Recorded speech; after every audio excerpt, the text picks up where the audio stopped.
Kerajaan Kutai atau kerajaan yang biasa disebut sebagai Kerajaan Kutai Martadipura adalah kerajaan yang berdiri di Kalimantan Timur, tepatnya itu di tepian Sungai Mahakam di Muara Kaman. Nah, kerajaan ini berdiri sekitar abad ke-4 sampai ke-5 Masehi atau sekitar 400-an Masehi gitu, teman-teman. Nah, kerajaan ini ditemukan oleh penemuan prasasti Upa. Nah, penemuan kerajaan ini merupakan pertanda transisi dari masa prasejarah ke masa sejarah, yaitu dimulainya penggunaan tulisan di Nusantara. Sekarang kita akan memasuki bukti-bukti sejarah utama yang ditemukan oleh para arkeolog yang membuktikan adanya atau keberadaan kerajaan Kutai ini di Nusantara. Nah, arkeolog menemukan bahwasannya ada 7 yupa yang ditemukan dari peninggalan kerajaan Kutai Martadipura ini. Nah, kalau kalian bingung, aku juga bakal jelasin nih apa itu yupa. Yupa itu adalah tiang batu yang berfungsi sebagai prasasti, tugu peringatan, dan tiang untuk menambat hewan kurban.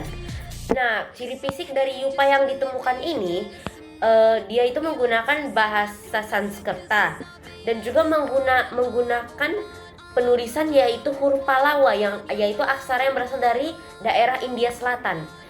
Nah, bentuknya dari yupa ini adalah tiang batu atau monoliths. Monoliths atau yupa ini diperkirakan berasal dari sekitar abad ke-4 sampai 5 Masehi. Nah, isi penting dari prasasti yupa ini, meskipun ada 7 yupa nih teman-teman, tidak semuanya tuh bisa terbaca dengan jelas karena faktor usia dari si prasasti atau monoliths ini. Nah, kalian kan nggak mungkin lah sesuatu barang itu bisa bertahan ya teman-teman, apalagi itu kan terbentuk dari batu. Batu juga bisa mengalami yang namanya pengikisan teman-teman. Jadi, arkeolog menyimpulkan bahwasannya ketujuh yupa itu tidak semuanya bisa dibaca. Nah, namun informasi utama yang berhasil ilmuwan dapatkan atau arkeolog dapatkan ini diterjemahkan oleh para ahli, yaitu silsilah keluarga raja, yang disebutkan bahwasannya Raja Kudungga memiliki putra bernama Asmawarman, pendiri dinasti atau Wangsakara. Asmawarman memiliki putra bernama Mulawarman. Kedermawanan Raja Mulawarman ini adalah salah satu yupa yang menceritakan bahwasannya Raja Mulawarman adalah raja yang mulia dan kuat. Ia memberikan sedekah berupa 20.000 ekor sapi kepada kaum Brahmana atau pendeta di tempat suci yang disebut Prapakasvara. Kehidupan keagamaan di Kutai ini yaitu penggunaan bahasa Sanskerta dan penyambutan kaum Brahmana menunjukkan bahwasannya pada masa itu pengaruh Hindu khususnya aliran Siwa sudah masuk dan dianut oleh keluarga kerajaan.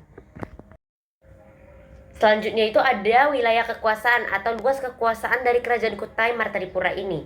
Dia ini berpusat di wilayah Muara Kaman di Kalimantan Timur, yang dia itu pertemuan antara Sungai Mahakam dengan anak sungainya. Cakupan wilayahnya itu meliputi sepanjang aliran Sungai Mahakam. Dari sistem kekuasaan dari kerajaan Kutai ini adalah menggunakan sistem mandala, di mana si raja ini memiliki pengaruh yang paling kuat itu di daerah pusatnya saja dan melemah semakin ke pinggir. Fokus utama dari kerajaan Kutai Martadipura ini adalah kekuasaan itu lebih ditekankan pada kendali jalur perdagangan sungai daripada penggunaan daratan yang luas, dikarenakan kondisi geografis pada saat itu adalah banyaknya hutan belantara yang sangat lebat.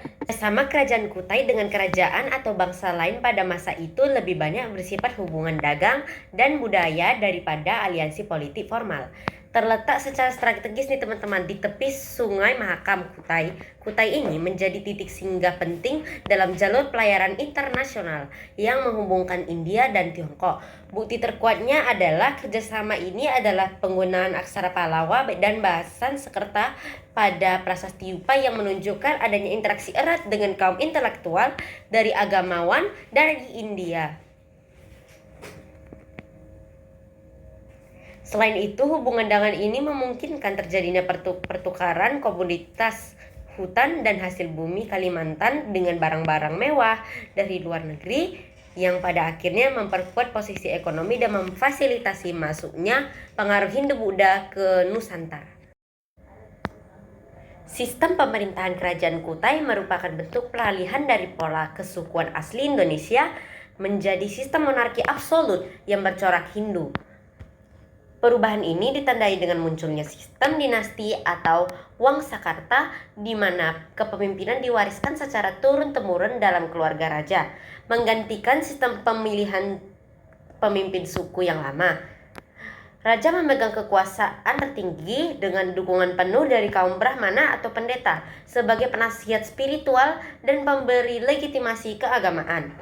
Dalam menjalankan pemerintahannya, raja dibantu oleh golongan bangsawan atau kasta kesatria untuk mengawasi wilayah-wilayah di sepanjang aliran Sungai Mahakam meskipun pusat kekuasaan berada di Muarakaman.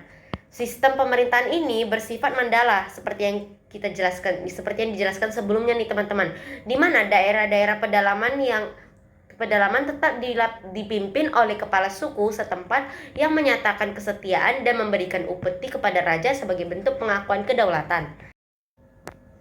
Terdapat 3 raja besar yang tercatat dalam sejarah kerajaan Kutai Martadipura, yaitu Kudungga, Asmawarman, dan Mulawarman, di mana Kudungga ini adalah raja pertama yang mendirikan kerajaan Kutai Martadipura, dan dia juga masih menggunakan nama asli Indonesia, menandakan bahwa masa itu pengaruh Hindu itu belum masuk ke Indonesia.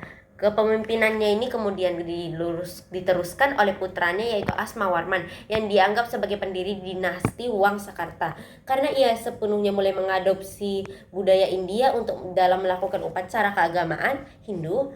Puncak kejayaan kerajaan ini dicapai pada masa cucu Kudungga, yaitu Mulawarman. Ia dikenal sebagai raja yang sangat kuat, bijaksana, dan juga dermawan nih teman-teman. Bahkan dia juga memiliki catatan di dalam prasasti Yupa tersebut bahwasanya dia itu pernah menyedekahkan 20.000 ekor sapi atau menyembelih 20.000 ekor sapi yang dipersembahkan pada pendeta atau para kaum Brahmana. Runtuhnya kerajaan Kutai Martadipura ini terjadi sekitar abad ke-16 akibat kalah bersaing dan terlibat konflik bersenjata dengan tetangganya yaitu kerajaan Kutai Kartanegara. Ingat ya guys, perbedaannya itu adalah ini Kutai Martadipura, yang sana itu Kutai Kartanegara yang bercorak Islam. Nah, meskipun memiliki nama yang serupa, Kutai Kartanegara ini juga merupakan kerajaan baru yang bercorak Islam seperti yang aku bilang tadi. Dan berpusatnya itu di wilayah hilir Tenggarong. Kehancuran Kutai Martadipura dipastikan setelah rajanya yang terakhir, Raja Dharma Setia, tewas dalam pertempuran di tangan Raja Kutai Kartanegara ke-13, yaitu Aji Pangeran Sinum Panji Mandapa. Pasca kekalahan tersebut, wilayah kekuasaan Kutai Martadipura sepenuhnya dianeksasi atau disatukan dalam wilayah Kutai Kartanegara, yang kemudian bertransformasi menjadi Kesultanan Kutai Kartanegara ing Martadipura. Terima kasih semuanya sudah mendengar dari awal sampai akhir. Saya sangat senang kalian bisa mendengar sampai akhir ini. Saya berharap dengan video saya ini kalian bisa dapat menambah wawasan kalian dalam mengetahui sejarah Indonesia dan sejarah masa lampau. Dikarenakan sejarah itu juga penting untuk mempelajari kesalahan dari masa lalu sehingga kita tidak perlu lagi mengulangi kesalahan yang sama di masa kini. Terima kasih, saya Apriandes Prastotisya undur diri dari kelas 11 SMA Negeri Medan. Terima kasih, sampai jumpa teman-teman.